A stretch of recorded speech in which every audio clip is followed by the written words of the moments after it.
शांति। सुनते हैं आज 29 अगस्त 2023 के ईश्वरीय अनमोल महावाक्य। आज मीठे प्यारे शिव बाबा ने कहा, मीठे बच्चे, श्रीमत पर ज्ञान का चंदन घिसना व पवित्र बनना ही स्वराज्य लेना है। तुम पवित्रता की प्रतिज्ञा करो तो सूर्यवंशी घराने का तिलक मिलेगा। प्यारे बाबा ने आज प्रश्न में कहा, तुम बच्चों को राखी कौन बांधता है, तिलक कौन देता है और मुख मीठा कराने की रस्म क्यों है? उत्तर में बताया, तुम्हें बड़ी मम्मी ब्रह्मा माँ राखी बांधती है, पवित्र बनाती है। जब तुम पवित्र बनने की प्रतिज्ञा कर लेते हो तो बाप स्वराज्य का तिलक देते हैं। मुँह मीठा कराना अर्थात सर्व वरदान दे देना। बाप ने स्वराज्य के तिलक के साथ साथ सर्व वरदान भी दिए हैं। इसी की रस्म यादगार में चली आई है। आज का गीत है, इधर मोहब्बत उधर जमाना, किधर चले हम किधर चले। ओम शांति। भगवानोवाच। अच्छा, भगवान का नाम चाहिए क्योंकि भगवान का एक ही नाम होता है। मनुष्यों के तो अनेक नाम पड़ते हैं। जैसा शरीर धारण करते जाते हैं नाम बदलता जाता है। शरीर के साथ ड्रेस और एड्रेस आत्मा के दोनों चेंज होते हैं। शरीर तो जरूर सबको है और जन्म मरण में भी आते हैं तो अनेक नाम पड़ते हैं। मोहब्बत भी बहुतों से होती है। चाचा, मामा, काका, गुरु, घोसाई आदि ढेर से मोहब्बत होती है। कितने संबंधी हैं। अब यह संबंध तो है एक, वह अनेक संबंध तो नीचे ले जाते हैं, गिराते ही रहते हैं। यह एक ही संबंध ऊंचते ऊंच है, यह ऊंच ही ले जाते हैं। अभी तुम जीव आत्माओं की मोहब्बत लगी है परम पिता परमात्मा से, वह तुमको बहुत ऊंच ले जाते हैं। वह है ही परम धाम में रहने वाला, यह तो निश्चय है ना। अगर कहे पता नहीं तो तुम आए कहाँ से? ऊपर से ही यहाँ आए हो ना। तुम भी असल में ऊंचते ऊंच घर परम धाम मूल वतन में ही रहने वाले हो। बीच में है सूक्ष्म वतन और यह है स्थूल वतन। बरोबर तुम वहाँ से आए हो। भिन्न भिन्न नाम रूप लेते हो। अब 84 जन्म पूरे किए, अब फिर वापस घर जाना है। अब तुम्हारी मोहब्बत बाप से है। जानते हो, हम माता पिता के सम्मुख बैठे हैं। यह भी जानते हो, पहले पहले हमको पवित्रता की राखी बांधते हैं। बाप कहते हैं, हे बच्चे, इस काम महाशत्रु को जीतो व माया रावण पर जीत पाओ। इसके लिए पुरुषार्थ करना है, अंधश्रद्धा की बात नहीं। जरूर बाप को ही याद करना पड़े। बाप कहते हैं, मैं ब्रह्मा द्वारा तुमको राखी बांधता हूँ। इसको कहा जाता है राखी बांधने का उत्सव, पवित्रता की प्रतिज्ञा करने का उत्सव। फिर क्या होगा? मैं स्वराज्य पाने का टीका दूंगा। यह बाप तुम्हारे सम्मुख बैठे हैं। तुम जानते हो, पवित्रता के लिए ही तकलीफ सहन करते हैं। तुम्हारे मित्र संबंधी आदि सब दुश्मन बन पड़ते हैं। बाप तुम्हें डायरेक्ट कहते हैं, बच्चे पवित्र बनो। बेहद का बाप शिव बाबा आकर तुमको सच्चा स्वराज्य देते हैं। आत्माओं को राजाई मिलती है, अभी आत्माओं को गदाई है। राखी पर्व को राखी उत्सव नहीं कहेंगे। उत्सव में तो बहुत साध माना करते हैं। इस पवित्रता की राखी में बांधने में कोई खर्चे आदि की बात ही नहीं। बाप खुद कहते हैं, मेरे बच्चे मेरे से प्रतिज्ञा करो, फिर तुम स्वराज्य पाएंगे। स्वराज्य का टीका खुद बैठ देते हैं। बच्चों को बाबा ने साक्षात्कार भी कराया था। वहाँ कैसे बाप ही बच्चों को तिलक देकर अपने तख्त पर बिठाते हैं, तो जो सूर्यवंशी बनेंगे वही गद्दी पर बैठेंगे। माँ बाप ही बच्चे को राज्य भाग्य देते हैं, समझते हैं बच्चा ही गद्दी नसीन होगा। यह बाप भी खुद आकर तुम आत्माओं को ज्ञान अमृत से साफ करते हैं। ज्ञान अमृत कोई जल नहीं है। बाप कहते हैं तुमने 63 जन्म विषय सागर में गोते खाए हैं। सिकिलदे बच्चे, अब तुम्हारे 84 जन्म पूरे हुए। अब यह अंतिम जन्म तुम पवित्र बनो, मेरी मत पर चलो। तुम स्वराज्य पाने लिए बाप के पास आए हो ना। राजा के पास बच्चा आता है, समझता है मैं राजा ही पाऊंगा, परंतु उसको कोई स्वराज्य नहीं कहा जाता। हाँ, स्व माना आत्मा, तो आत्मा को राज्य मिलता है, परंतु ज्ञान नहीं है कि हम आत्मा ने प्रिंस का शरीर धारण किया है। महाराजा महारानी बनने लिए टीके का भी उत्सव गाया जाता है।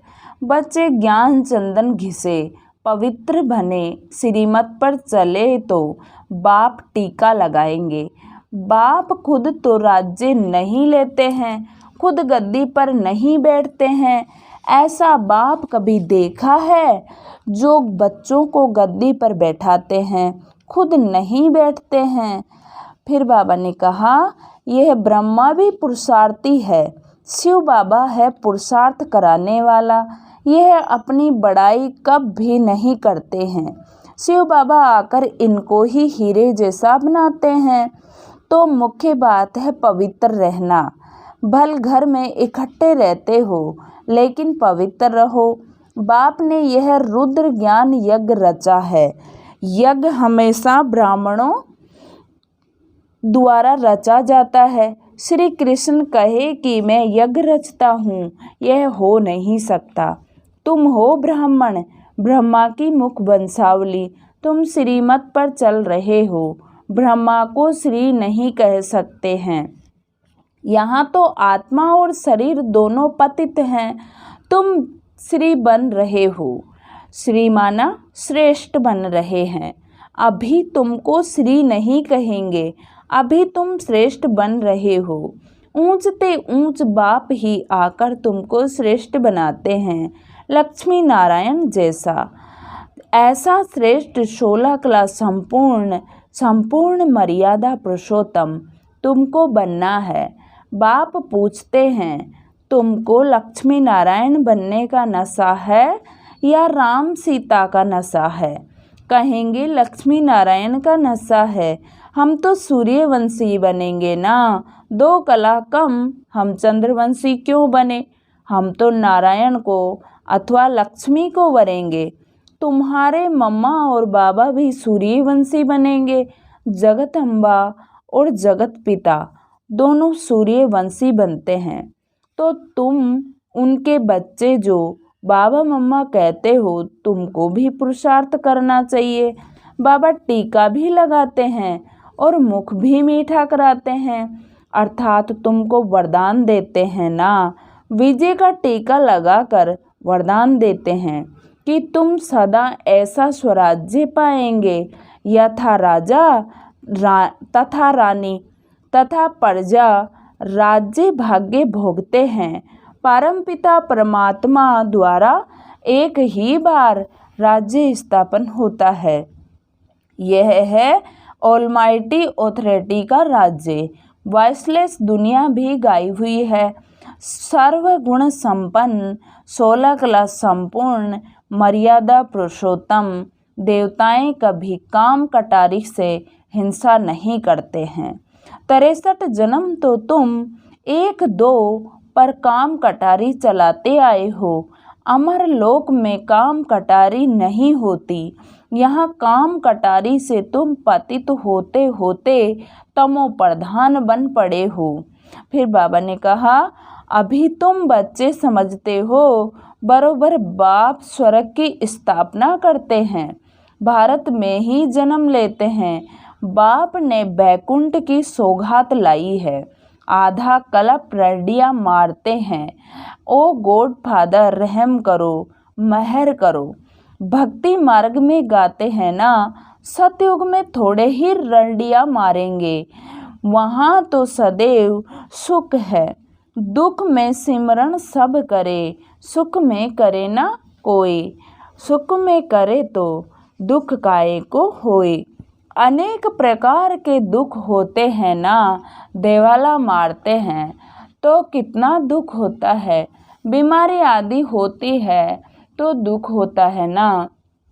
स्वर्ग में दुख का नाम निशान नहीं। बाप आकर तुम बच्चों को राज्य भाग्य का टीका देते हैं। यह है दुखधाम, वह है सुखधाम। दुखधाम माना कलयुग, सुखधाम माना सतयुग। शांति धाम में तो आत्मा कुछ बोलती नहीं है, यहाँ फिर टोकी बनती है। तुम्हारा स्वधर्म है ही शांति। अभी तुमको सुख शांति का स्वराज्य मिलता है तो बाप का बच्चा बनकर उनकी श्रीमत पर चलना चाहिए ना। पढ़ाई के समय सारा अटेंशन पढ़ाई में देना होता है। पढ़ाई के समय और व्यर्थ बातों का वर्णन नहीं चलता। अगर कोई उल्टा सुल्टा बोलते हैं तो कहेंगे अटेंशन प्लीज। तो बाप बच्चों को कहते हैं तुम्हारी बुद्धि भटकनी नहीं चाहिए। बाहर धक्के खाने वालों के ख्यालात इधर उधर दौड़ते रहेंगे। समझेंगे कहाँ छुट्टी हो तो घर जाएं। अब तुम बच्चों को पढ़ना और पढ़ाना है। ब्राह्मणों का धंधा ही है गीता सुनना और सुनाना। वह ब्राह्मण भी गीता सुनाते हैं, शरीर निर्वाह भी करते हैं। तुमको भी ऐसे कहा जाता है। गृहस्थ व्यवहार में कमल फूल समान पवित्र रहना है। प्रतिज्ञा करनी है, यह अंतिम जन्म पवित्र रहेंगे।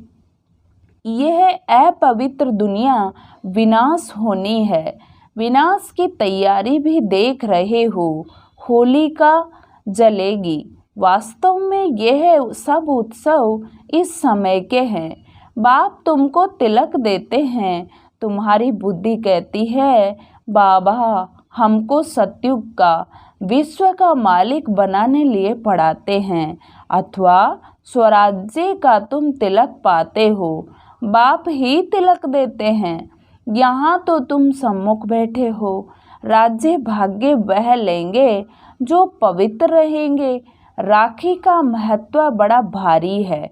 कहते हैं बहन भाई को टीका लगाकर राखी बांधती है, तो बहनें तुम भाइयों को तिलक लगाएंगी, राखी बांधेंगी और मुंह मीठा कराएंगी। यह उत्सव कहाँ से शुरू हुआ? संगम युग से, जबकि परमपिता परमात्मा पवित्र रहने की प्रतिज्ञा कराते हैं। शिवरात्रि का भी उत्सव है, फिर राखी का उत्सव है, फिर है दशहरा, फिर दिवाली का उत्सव, नवरात्रि का उत्सव। यह सब उत्सव चलते आए हैं। तुमको तो खुशी होती है। दशहरा अर्थात विनाश के बाद फिर दीपावली आएगी।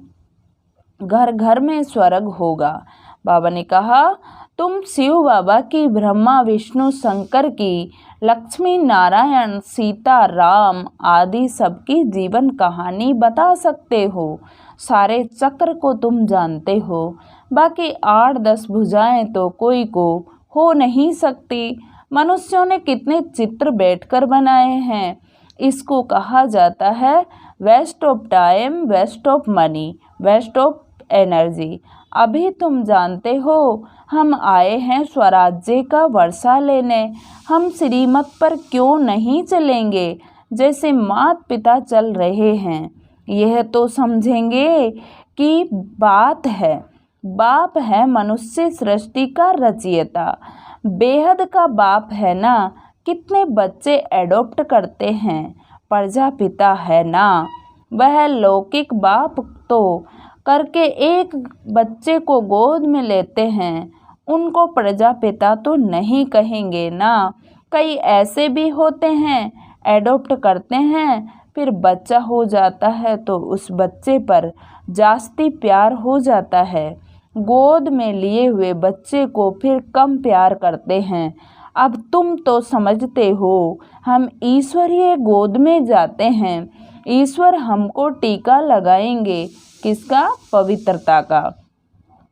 तुम दिल अंदर प्रतिज्ञा करते हो, बाबा आए, बाबा आप आए हो, हम आपका सपूत बच्चा बन, पवित्र बन, आपसे वर्षा जरूर लेंगे। अभी सबकी कयामत का समय है। पापों का हिसाब किताब चुकतू कर पुण्य का जमा करना है। बाप की याद से ही जमा होता है। जितना याद करते जाएंगे और अविनाशी ज्ञान रत्नों का दान करते जाएंगे तो खाता जमा होगा। जितना सर्विस करेंगे उतना जमा होगा। जमा होते होते राजधानी बन जाएगी। 8 है मुख्य रत्न। 8 रत्न का जेवर भी बनाते हैं ना। देवियों के साथ देवताएं भी होंगे ना, परंतु मेजॉरिटी माताओं की होने के कारण अधिकतर देवियों की पूजा होती है।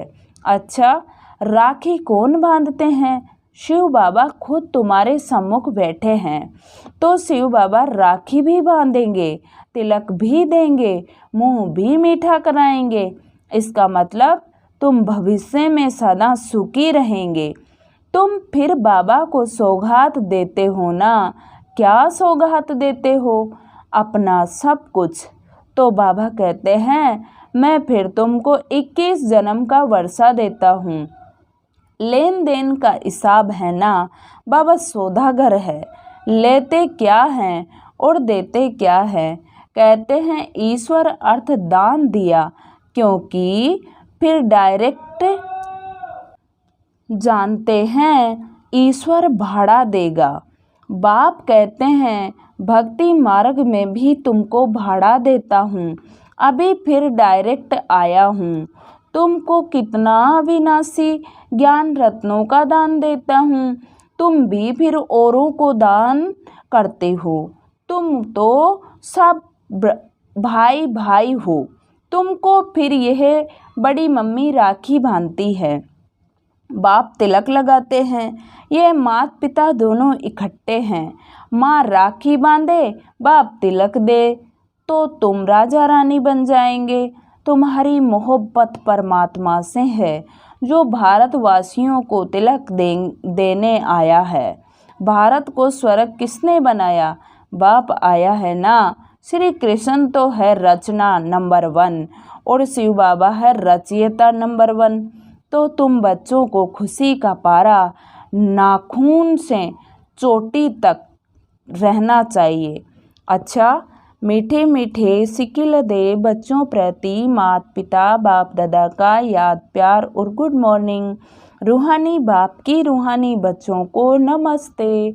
हम रूहानी बच्चों की रूहानी बाप दादा को याद प्यार गुड मॉर्निंग और नमस्ते बाबा नमस्ते, शुक्रिया बाबा शुक्रिया, वाह बाबा वाह। धारणा के लिए मुख्य सार है, दिल की मोहब्बत एक बाप से रखनी है, देहधारियों से नहीं, क्योंकि सर्व संबंधी एक बाप है। पढ़ाई के समय अपना फुल अटेंशन पढ़ाई में देना है। व्यर्थ बातों का वर्णन चिंतन नहीं करना है। बुद्धि को भटकाना नहीं है। आज मीठे प्यारे बाबा का वरदान है, असोच बन, बाप की शक्ति मदद के रूप में अनुभव करने वाले चिंता मुक्त भव। असोच बन, बाप की शक्ति मदद के रूप में अनुभव करने वाले चिंता मुक्त भव। कई बच्चे सोचते हैं सेवा कैसे बढ़ेगी। अच्छे अच्छे जिज्ञासु पता नहीं कब आएंगे, कब तक सेवा की भाग दौड़ करनी पड़ेगी, लेकिन सोचने से सेवा नहीं बढ़ती। असोच बन, बुद्धि को फ्री रखो तो बाप की शक्ति मदद के रूप में अनुभव करेंगे और सेवा की वृद्धि स्वतः ही होगी। बाबा करण करावन हार है और करने के निमित्त मैं आत्मा हूँ। इसको कहते हैं आसोच, अर्थात एक की याद। उन्हें कोई चिंता हो नहीं सकती। जहाँ शुभ चिंतन है वहाँ कोई चिंता नहीं है। स्लोगन है, अपनी उपराम स्थिति द्वारा सर्व बातों से किनारा कर लो तो एक बाप के सहारे का अनुभव होगा। अपनी उपराम स्थिति द्वारा सर्व बातों से किनारा कर लो तो एक बाप के सहारे का अनुभव होगा। ओम शांति। चलो आज की मुरली से वरदान सो मान लेंगे। मैं चिंता मुक्त आत्मा हूँ। मैं चिंता मुक्त आत्मा हूँ। ओम शांति। ओम शांति।